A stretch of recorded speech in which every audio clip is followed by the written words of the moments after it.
मेरा परम सौभाग्य है कि आज मुझे धन्ना भगत जी के जयंती समारोह में यहाँ आने का अवसर मिला है। इस अवसर पर मैं धन्ना भगत जी को सत सत नमन करता हूँ और आप सबको उनकी जयंती की हार्दिक शुभकामनाएं और बधाई देता हूँ। इस समारोह के आयोजन में सर्वजातीय दाड़न खाप ने जो अहम भूमिका अदा की है, मैं खाप के सभी मौजूद महानुभावों का दिल से धन्यवाद करता हूं, क्योंकि ये लगातार इस कार्यक्रम को सफल करने में मजबूती से लगे रहे हैं।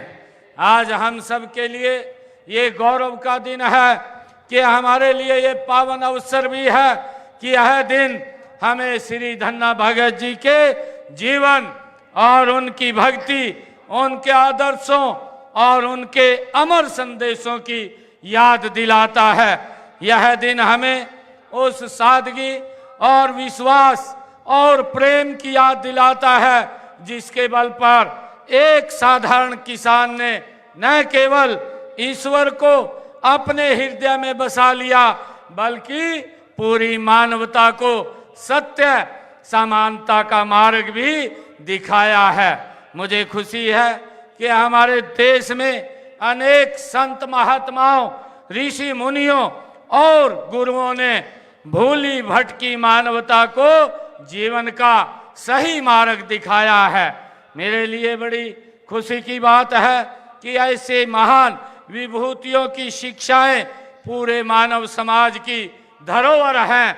उनकी विरासत और संभालने व सहेजने की जिम्मेवारी हम सब की है और हम सब मिल करके जो हमारे महान ये योद्धाओं ने, हमारे संतों ने, हमारे ऋषियों ने जो हमें मार्ग दिखाया है, उस मार्ग को आगे बढ़ाने का काम हम मिल करके करें।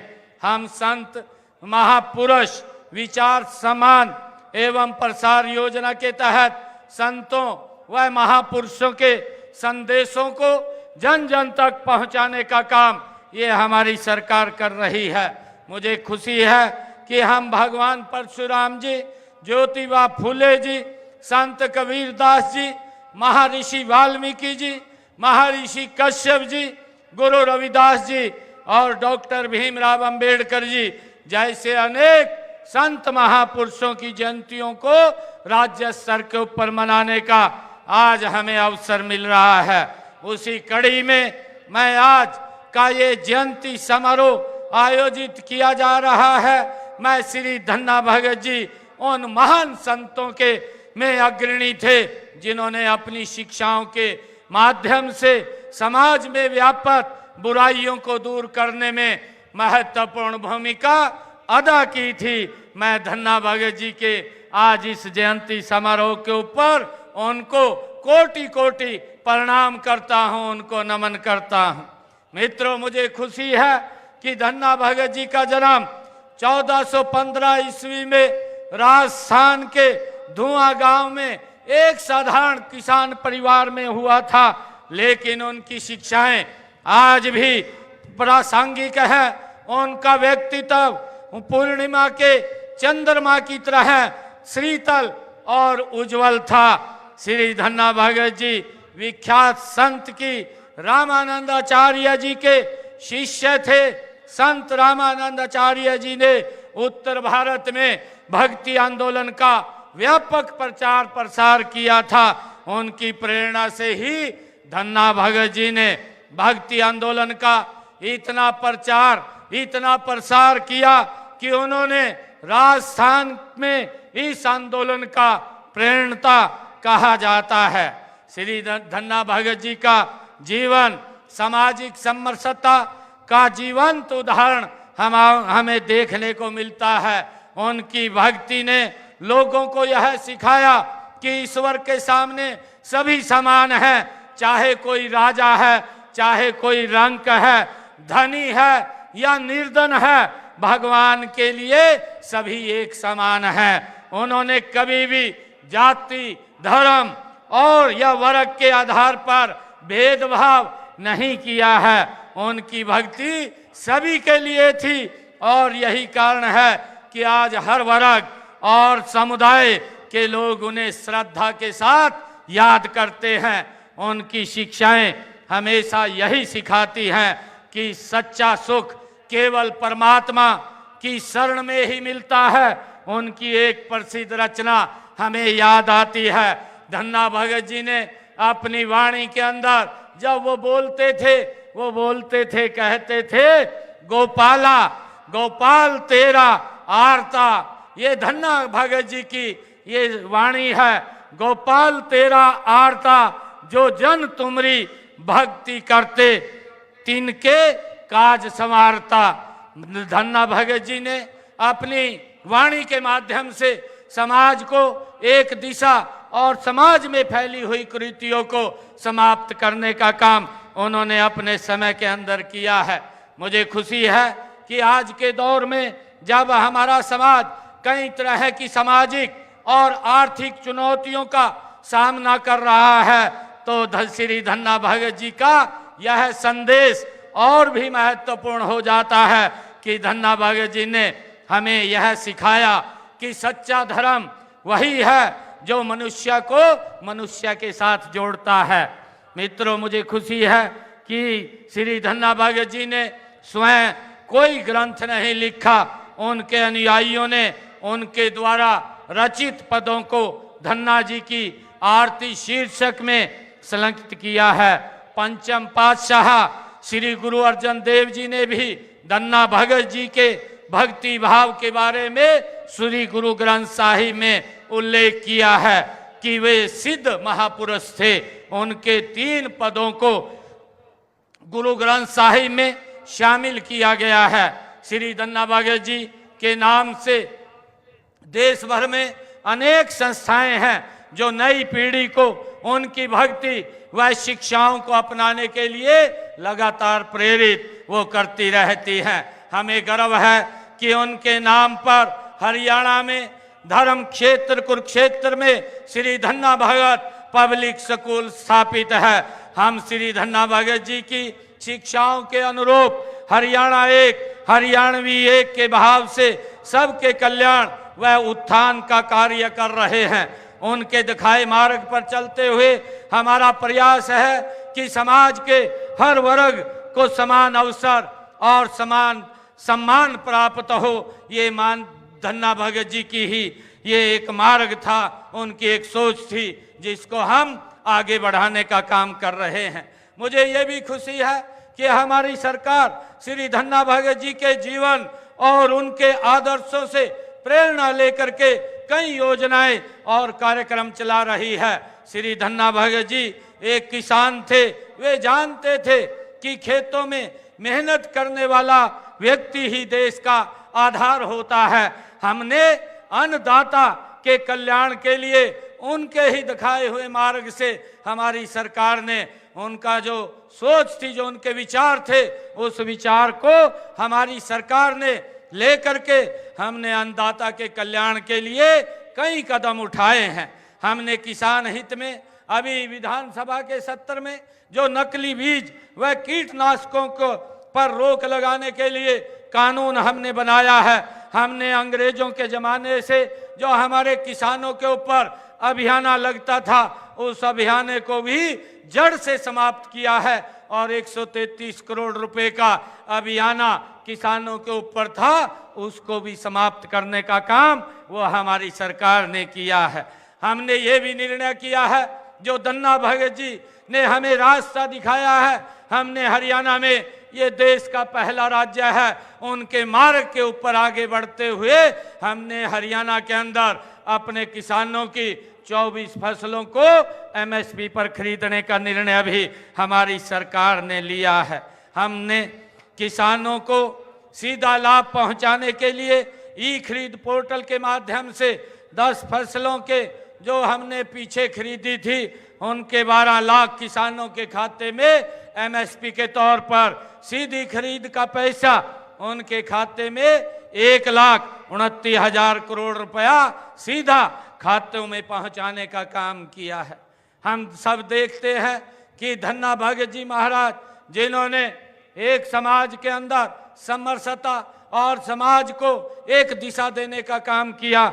हम उनकी शिक्षाओं के ऊपर आगे बढ़ रहे हैं। हमने किसानों को अपनी फसल बेचने के लिए ई खरीद एप्लीकेशन द्वारा घर बैठे ही ई गेट बनवाने की सुविधा भी हमने जारी की है। उनकी फसल खरीद का भुगतान भी हमने 48 घंटे में सुनिश्चित किया है कि जब एग्जिस्टिंग गेट पास कट जाता है तो मात्र 48 घंटे के अंदर सीधा डायरेक्ट किसान के खाते में पैसा पहुंचाने का काम ये हमारी सरकार कर रही है, ताकि किसान को कोई दिक्कत, कोई समस्या का सामना न करना पड़े।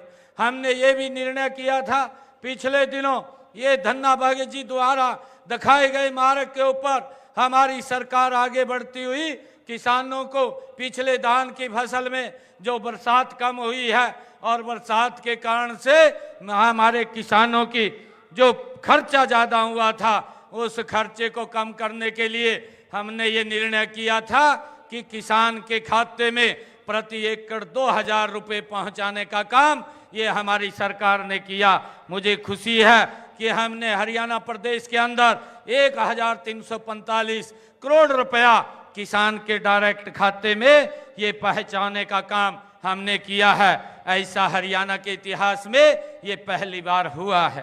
प्रधानमंत्री किसान सम्मान निधि हो योजनाओं के तहत हरियाणा के लगभग 20 लाख किसानों के खाते में 6563 करोड़ रुपए की राशि वो भी पहुंचाने का काम देश के यशस्वी प्रधानमंत्री नरेंद्र मोदी जी हर 4 महीने के बाद कहीं ना कहीं से वो सीधा डायरेक्ट किसान के खाते में पहुंचाने का काम करते हैं। मुझे ये भी खुशी है जब हम ऐसे महान संत, ऐसे महान ऋषि की जयंती के अवसर के ऊपर एकत्र हुए हैं, जो उन्होंने हमें मार्ग दिखाया है, उस मार्ग के ऊपर आगे बढ़ते हुए हमने ये निर्णय किया था पिछले 10 वर्षों में हमारी सरकार ने कि अगर मेरे किसान की फसल का खराबा होता है तो उस खराबे का पैसा भी किसान के डायरेक्ट खाते के अंदर पहुंचाने का काम हमारी सरकार करती है। मुझे ये खुशी है बताते हुए पिछले 10 वर्षों में 14,777 करोड़ रुपया किसान के फसल के खराबे का पैसा पहुंचाने का काम हमने किया है, ताकि किसानों को उनकी फसल के खराबे के बाद कोई दिक्कत समस्या ना आए। हमने ये भी निर्णय किया पिछले दिनों जो खेतों में से हाई टेंशन तारें जो निकलती है, लाइन निकलती है, उसकी मुआवजा नीति भी हमने बनाई है और इसमें टावर एरिया की जमीन के लेकर के मार्केट रेट के 200% व लाइन के नीचे की भूमि के हमने मार्केट रेट के 30% मुआवजा का प्रावधान भी हमने इसके अंदर किया है। हमने किसानों को मजबूत करने के लिए किसानों के हित में जो कदम उठाए हैं हमने पिछले दिनों, ताकि वो लिटिगेशन की समस्या से बाहर हो, क्योंकि ये सोच अगर किसी की थी, ये महाराज धन्ना भगत जी की ऐसी सोच थी कि हर व्यक्ति सुखी और संपन्न खुशहाल हो, उसको किसी प्रकार की समस्याओं का सामना न करना पड़ा। यही एक मार्ग उन्होंने हमें दिया था। हमने निर्णय किया पिछले दिनों हमारी सरकार ने ये निर्णय किया कि जो किसान, जो पट्टेदार किसान थे, लंबे समय से काश्त कर रहे थे, मालिकाना हक नहीं था, हमने सरकार और पट्टेदार किसानों के बीच में एक विश्वास की बहाल किया है और अपने भू मालिकों और काश्तकारों के बीच में जो जमीन के कब्जे, मुआवजे आदि को लेकर के विवाद होते थे, उन विवादों के लिए हमने कृषि पट्टा एक्ट लागू करके उनको मालिकाना हक देने का काम, उन विवादों को भी खत्म करने का काम ये हमने किया है। हमने पिछले जो 20 वर्षों से जो ऐसे पट्टेदार किसान थे जो काबिज थे और वो काश्त करते थे, उनको हमने 2004 का कलेक्टर रेट लेकर के मालिकाना हक देने का निर्णय किया है। हमने ये भी निर्णय किया है कि गांव के अंदर जो हमारे लोग जो पंचायत भूमि के ऊपर मकान बना हुआ था और वो भी लिटिगेशन के अंदर फंसे रहते थे, उसका भी समाधान हमने निकाला है। हमने ऐसे लोगों को 500 वर्ग गज का प्लाट दे करके 2004 का कलेक्टर रेट उनसे लेकर के उनको भी मालिकाना हक देने का काम ये हमारी सरकार ने किया है। आदरणीय धन्ना भगत जी आदरणीय धन्ना भगत जी ने भूखे को भोजन देने का जो संदेश दिया है उसे अपनाते हुए देश के यशस्वी प्रधानमंत्री आदरणीय नरेंद्र मोदी जी ने जो प्रधानमंत्री गरीब कल्याण अन्न योजना के तहत 2028 तक जो बीपीएल परिवार हैं उनको मुफ्त में राशन देने का निर्णय हमारी सरकार ने किया है। मुझे ये भी खुशी है कि आदरणीय धन्ना भगत जी ने जो जीव की हत्या न करने और नशा न करने का भी उन्होंने उपदेश दिया था। इसी दिशा में हमारी सरकार ने हरियाणा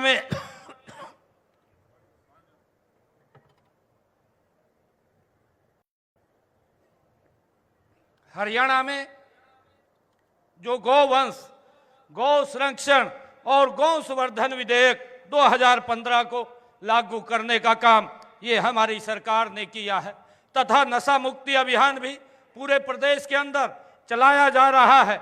इस अभियान के तहत मैं लोगों को जागरूक करने के लिए प्रदेश के अंदर एक साइक्लोथॉन यात्रा का भी आयोजन किया जा रहा है। मेरा आप सभी से अनुरोध है कि आप नशे के खिलाफ जन जागरण के इन कामों में अपना हाथ बटाएं।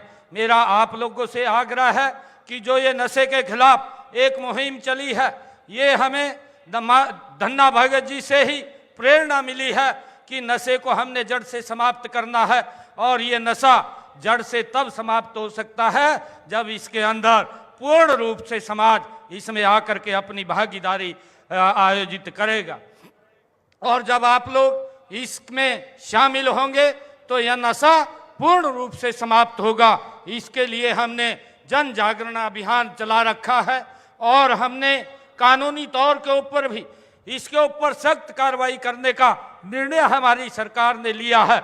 हमने इसके लिए एक मानस पोर्टल भी बना रखा है कि अगर आप लोग कोई आपके नज़दीक या कहीं मोहल्ले गांव के अंदर कोई नशे में लिप्त होता है उसकी जानकारी उस मानस पोर्टल के ऊपर आप देंगे तो हम उसके ऊपर सख्त कार्रवाई करने का काम भी हम करेंगे ताकि इस नशे को हम जड़ से खत्म कर सकें। मुझे खुशी है कि धन्ना भगत जी ने भगवान श्री कृष्ण जी के कर्म योग को भी अपनाने का बल दिया है। गीता के इस अमर संदेश को विश्व भर में फैलाने के लिए देश विदेशों में अंतर्राष्ट्रीय गीता जयंती महोत्सव का आयोजन भी वो किया जा रहा है। इसी प्रकार से नई पीढ़ियों को आचार व्यवहार बचपन से ही सिखाने के लिए पाठ्यक्रम पुस्तकों में गीता के अध्याय और संतों की वाणियों को भी इसमें शामिल किया गया है। मैं एक बार फिर श्री धन्ना भगत जी की जयंती के इस पवित्र अवसर पर आप सभी को हार्दिक बधाई और शुभकामनाएं देता हूं। आइए हम सब मिलकर के यह संकल्प ले कि हम उनके आदर्शों को अपने जीवन में उतारेंगे और एक बेहतर समाज और राष्ट्र के निर्माण में अपना योगदान देंगे। इस अवसर पर मैं यहाँ उपस्थित महानुभाव से भी अनुरोध करूंगा कि अपने बच्चों को शिक्षित करें और समाज में से जात पात ऊंच नीच की खाइयों को पाटने का काम करें। आज इतनी संख्या में आप लोग आए हैं। आज दाड़न खाप ने भी आज इस मौके के ऊपर कुछ मांगों का मांग पत्र मुझे दिया था। मैं आज आप लोगों के बीच में जो खाप के द्वारा ये मांग पत्र दिया गया है उसमें से जो मुझे कहा गया है कि सर्व जातीय दाड़न खाप पालवा दाड़न खाप भवन में 40 केवी लोड बढ़ाने के लिए आवेदन अगर वो करते हैं तो विभागीय नॉर्म्स के अनुसार दाड़न खाप भवन में 40 किलोवाट का सोलर पैनल लगवाया जाएगा, जिसके लिए उन्होंने इस मांग पत्र के अंदर ये कहा है। और दूसरा जो कहा था कि गांव पालवा में तालाब की रिटेनिंग वाल, एक शेड तथा एक कमरे का निर्माण करवाया जाए। अगर इस काम को पूरा करवाया जाएगा। ये जो आपने कहा है कि रिटेनिंग वाल तालाब की और एक साइड एक कमरे का निर्माण भी यहाँ पर करवाया जाएगा, इसकी भी मैं आज घोषणा करता हूँ। आपने एक दाड़न खां भवन की 4 दीवारी की बात कही है। पालवा गांव पालवा में दाड़न खां भवन की 4 दीवारी और ग्रिल का कार्य भी पूरा करवाया जाएगा। इस मांग को भी हम पूरा करते हैं। एक आपने दाड़न खां भवन में बरामदा कम हाल का निर्माण करवाने की बात कही है। गांव पालवा में दाड़न खां भवन में बरामदा भी और हाल भी उसका निर्माण करवाया जाएगा, इसकी भी मैं घोषणा करता हूं। लगभग ये सभी कार्य जो हैं ये कार्य विभागों के पास भेज करके उनको पूरा करवाने का काम ये हम करेंगे। आज आप माननीय धन्ना भगत जी जो जिनका जीवन हमें एक प्रेरणा देता है, जिनसे हमें एक शिक्षाएं मिलती हैं आगे बढ़ने की, समाज एकता से एकजुटता से आगे बढ़े, बिना भेदभाव के आगे बढ़े, उनकी शिक्षाओं को लगातार हम धन्ना भगत जी की लेकर के हमारी सरकार आगे बढ़ रही है। आज आप इतनी भारी संख्या में आए हैं, आप सबका मैं दिल से बहुत बहुत धन्यवाद करता हूं और धन्ना भगत जी को भी मैं पुनः नमन करता हुआ प्रणाम करता हूं। इन्हीं शब्दों के साथ जय हिंद, जय भारत, जय भारत माँ, एक जोरदार जयकारे के साथ भारत माता के, भारत माता के।